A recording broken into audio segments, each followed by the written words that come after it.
everyone, it's Cindy, and as you can see, I've got a calamity going on.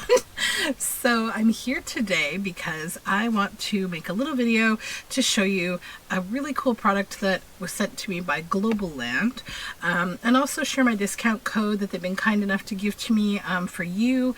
Globleland sells all sorts of fun craft supplies, and they are affordable, and they ship quickly, they ship safely, and today what I am playing with are these die cuts. I just opened them and ran them through one time before the video. So this is one of the sets that I chose. Let me just move this to the side a little tiny bit here. Okay, I'll just set them right here so you can see. So see, it's this set of different kinds of like keys and keyholes and latches and hinges and, you know, things that would be really good for any kind of a, you know, a steampunk journal, or like even just a journal where, you know, maybe medieval, or, you know, some kind of a fairy tale castle or anything like that, you know, where you want to create kind of these architecture details. So I'm going to go ahead and I will show you running them through my die cut machine. They cut very nicely. They're very easy to use. So I'll just get my die cutter here. I'll just show you one. I've already pre-cut one sheet of each of these so that you don't have to wait for me. Now, with these kind of sets, you can obviously break them all apart and do them individually. I often actually like to just keep them together because I feel like if I'm going to run a piece of paper through, I can just, you know, do that anyhow. So this is a magnetic plate, and these are magnetic, so I put them the side down that has the like outer, you know, cutting dentation, and then I'm going to just stick a little extra. I have a few other little die cuts that I'll just stick extra there to use up the paper. That's one thing I like to do when I'm, actually that might be better, when I am doing die cutting, I like to try to use up the whole piece of paper, because why waste when we don't need to? So now I will get the die cut plate and just put it up here. And let's bring this into the center here. And then we begin. I just have to pull this back a little bit. Oops, I think I see the problem. Sorry, I always forget to pull my paper to the back. When you are using a die cutting machine, you typically want to have like your paper to the back of the plate so that when you put your top plate on, it's got a little bit of a lip before, you know, it meets the whole girth of whatever you're die cutting. And that just makes it a little faster and easier. So we'll pop it all the way through. I'll just do one swipe. And then I can move this out of the way.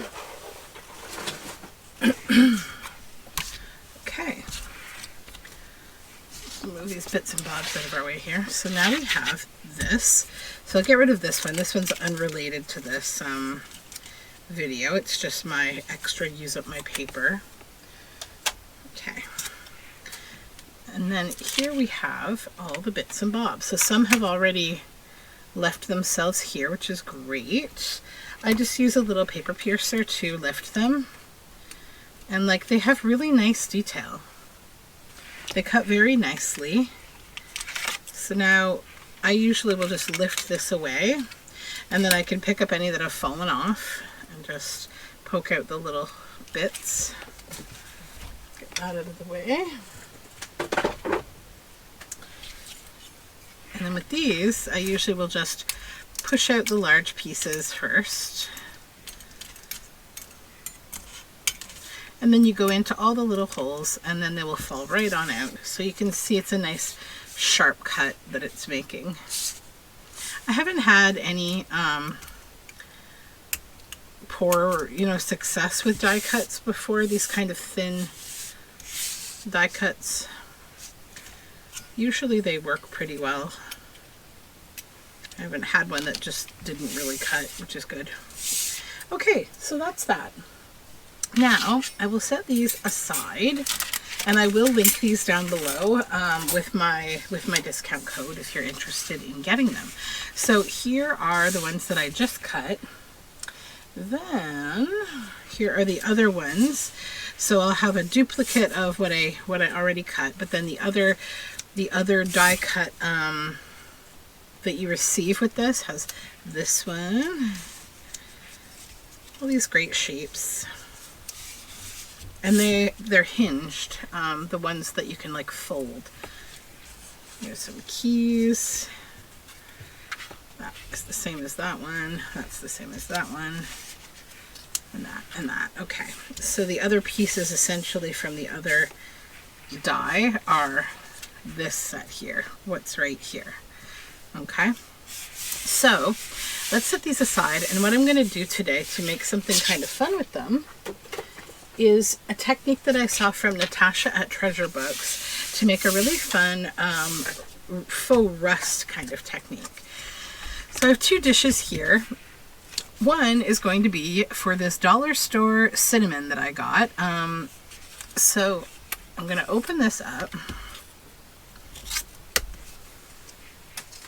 And this cinnamon, the cinnamon from Natasha's video, it kind of was fine with a bit of clumping in it, like a little bit of thicker pieces. This one doesn't seem to have much in the way of clumping. It seems quite fine, but let's just experiment with it and see how it works. That's half the fun. So then I need to also grab some wet glue. I'll just use Mod Podge. 1 second. What is this actually? It's gloss medium.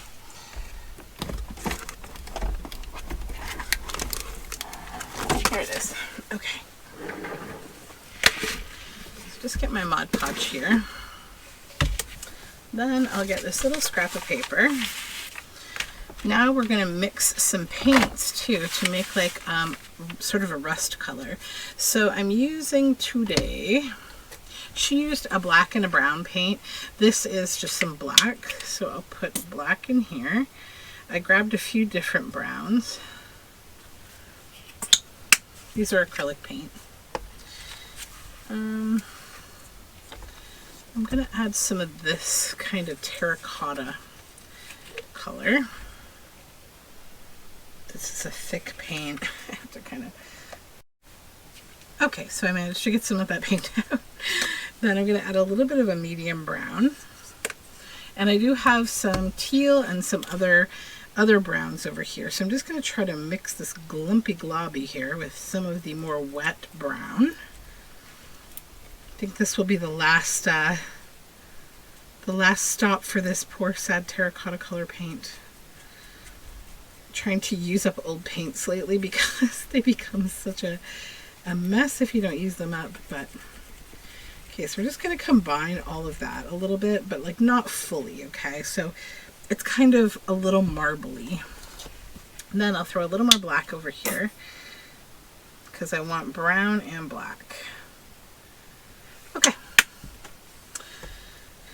I'll get rid of my goopy brush here that I'm using for this mixing exercise and set it here. Now, let's just set the paint aside and we will get the little bits and bobs here. So we'll start with maybe 3 or 4. Actually, maybe we'll do a whole set here, like this. Just fill up the paper. Do it all together at the same time because then we can have lots of pieces get finished at the same time.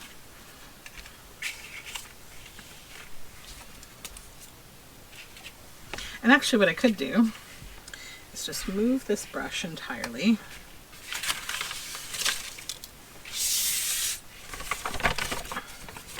We'll spread out our paper so it's a little larger.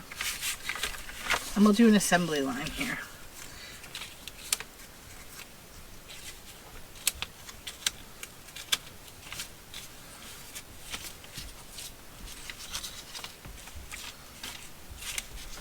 Got to think with a bit of a mass maker's mindset so that I can get these all done. Now I'm making these to go in a journal that is going to have kind of a haunting theme, so they're going to be really great for that. And just make sure that you have them laid down the right way that you want them. Sorry for that little interruption. My son just decided to visit me. Okay, so as I was saying, make sure that you have them all laid down so that like the impressed part that has the risen edge is on the back, because that's the back side. So now we get into preparing these to become rusted. So the first thing that we need to do is you're just going to take Mod Podge actually and coat them with Mod Podge, because they need like a sticky layer to stick cinnamon to. So I'm just going to go ahead and go over all of these just with a thin layer of Mod Podge,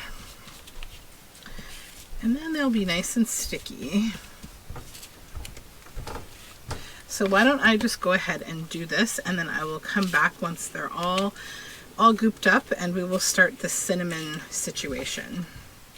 Okay, so these are all sticky now with Mod Podge, and now we're going to go in with the cinnamon here and just kind of like sprinkle it on there, or you can probably even dip, like you pick the sticky piece up, maybe that might even be better. I think I probably need to hurry with this because it will quickly want to dry. So probably picking them up's best. Just be careful you don't break them. I probably could stand to use a little bit of a bigger container for the cinnamon, but it's okay. Not a big deal.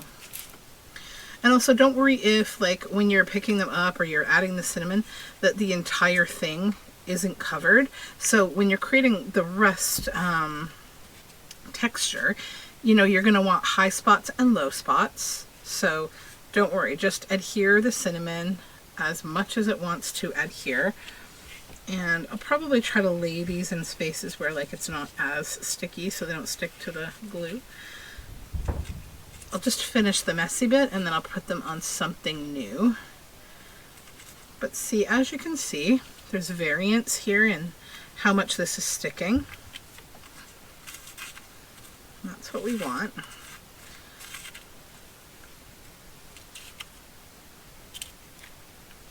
Let's pick all these up.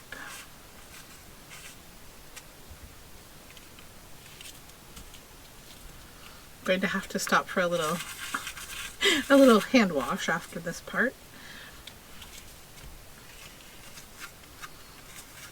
Actually smells quite lovely now in here. Obviously don't do this if you have a cinnamon sensitivity at all, but it's really nice if you don't. A little more cinnamon, I think.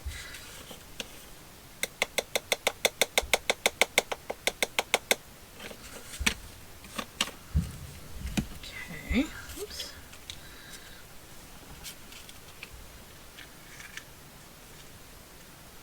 This is actually quite fun.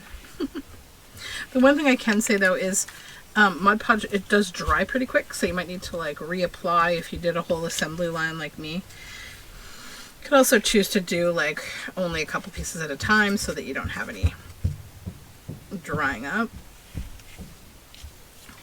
Just gonna grab a little more glue for the last few here just to get this sticky again.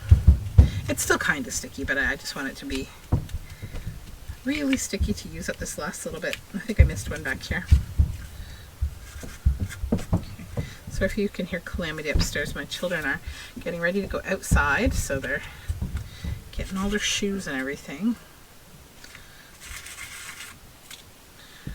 Okay. A couple more to go.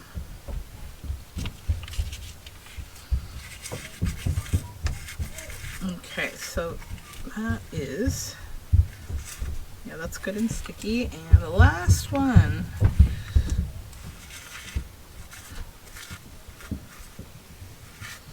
All right, so now that these are all sticky, they need a little bit of drying time. So I'm going to put them on a surface that is not so messy, clean my hands and my brushes, and then I will come back with a neater space here and we will get to the next step.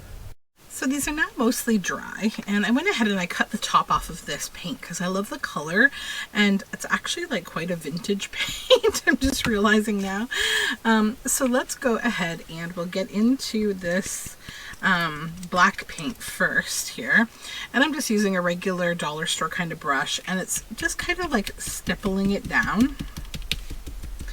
And I'm going to go with the darker colors kind of first, and then build up to the lighter colors, and then go back and mix up what I'm doing. I'm just going to do a couple pieces at a time here so that I can show you the whole thing, and then I'll finish them all and come back and show you so that we don't make the video too long.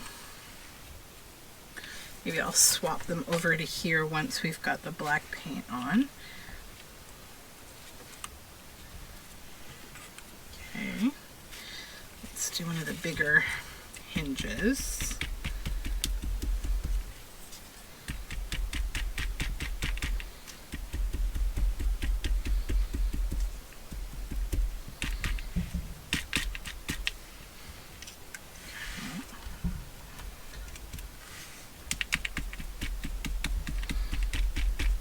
And I'm already feeling like the cinnamon is starting to adhere, which is great. Well, it's adhered to the glue, but I feel like it's kind of clumping a little with the paint, which is what we want for the texture, so that's great.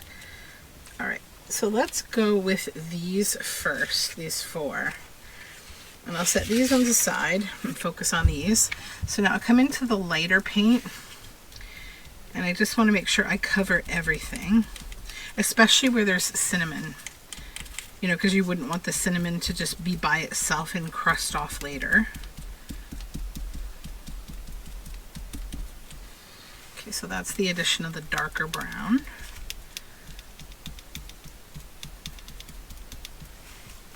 And then other colors that you can use in rust that you often see are, you know, bits of like oxidization, like bluey, greeny kind of tones, like a coppery tone. Sometimes even a bit of white. Okay, so those are now quite dark. So let me just get rid of the excess dark paint here. And then I'm going to go into this terracotta and grab it, just a bit of it. It's actually a really nice thick texture. And this will just kind of lighten things up a little. Let's put some down on this paper. This paint is so sticky.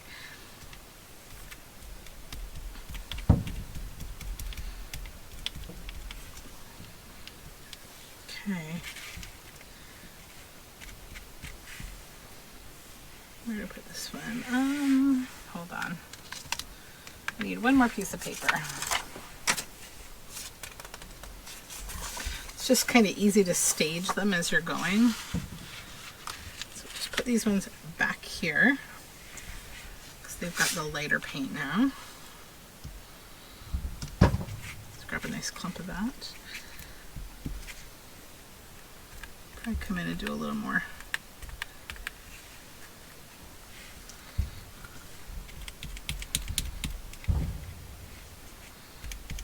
You could even use metallic, like copper type paint.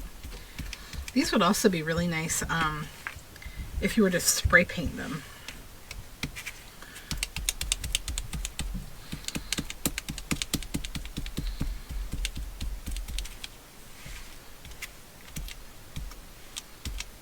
And I'm allowing a bit of texture to build up here. The only thing about this is what you might want to test out is you may want to pre-bend any bends in these because the paint itself might harden the bends a little, but I doubt actually it would do too much. It's acrylic paint, so it probably won't. And any of the spots that have hinging. Okay. So this is kind of a messy process. You might want to wear gloves. I'm okay though. I'm going to just wash my hands, you know. All right. So yeah, I really like these. So let me just show you up close what they look like, still wet, but I think with a good amount of color, and hopefully you can see the texture here. So another thing you can do here, and let me see if I can show it to you without making a mess. So keep in mind, like acrylic paint is plastic, obviously, and plastic when you heat it will bubble. So what you could do is take a heat gun and come in and dry with a heat gun, and you can get more bubble effect. So let me just dry one, and then I'll show you how the acrylic paint will start to bubble. So this isn't something that Natasha did on her channel, but I'm just trying to take it one more level.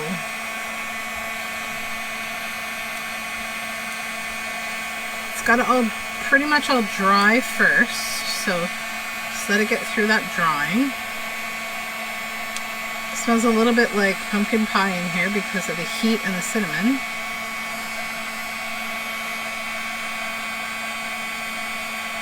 Alright, yeah, so we're getting some good little bubbles. So, let's put that down.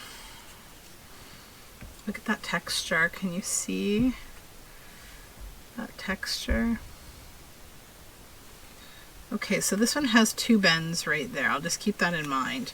Now, another thing that I think would be kind of cool as a finisher for this is you could use some luster wax or gilding wax and just lightly kind of come in and hit that texture a bit with a tiny bit of gilding wax. So then you're going to have rust with a bit of shine, and like you could use rose gold or copper or even silver if you wanted to.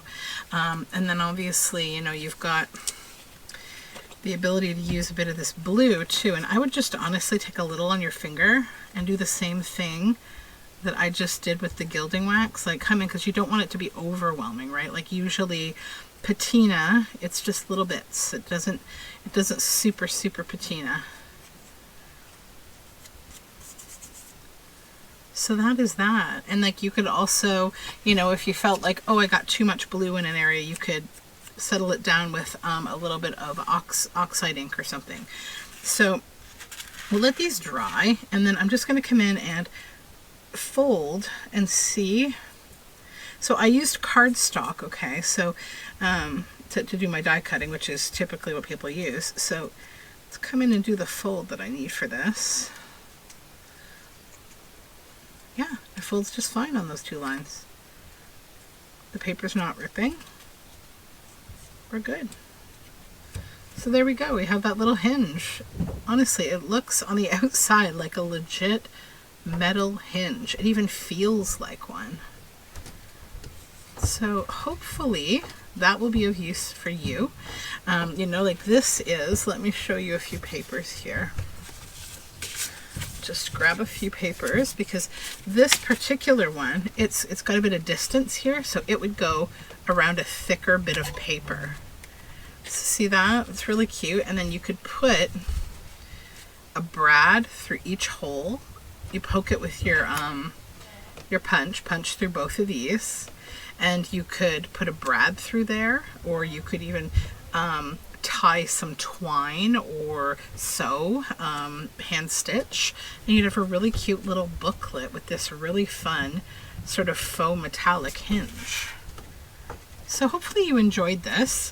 As I mentioned, Globleland has been kind enough to give me a discount code for these lovely dies and some other things. So I will post the link below to Globleland. I will also link the 3 items that I picked out from their shop when we decided to collaborate, and you can check those out. I will have one more video coming with another really fun die set that I picked up that's of a completely different vein, so hopefully you'll join me on that. And then I'm going to finish these up this morning because they're so much fun. I will post the finished bits, all of them, on Instagram after this video. So yeah, check out my Instagram. I'm Studioloo on Instagram as well. Make sure you check out the description box for this video, and you will find links to all things Globleland and my discount code. So until next time, friends, I need to wash these fingers, but first, messy time. So I'll talk to you soon. Bye for now.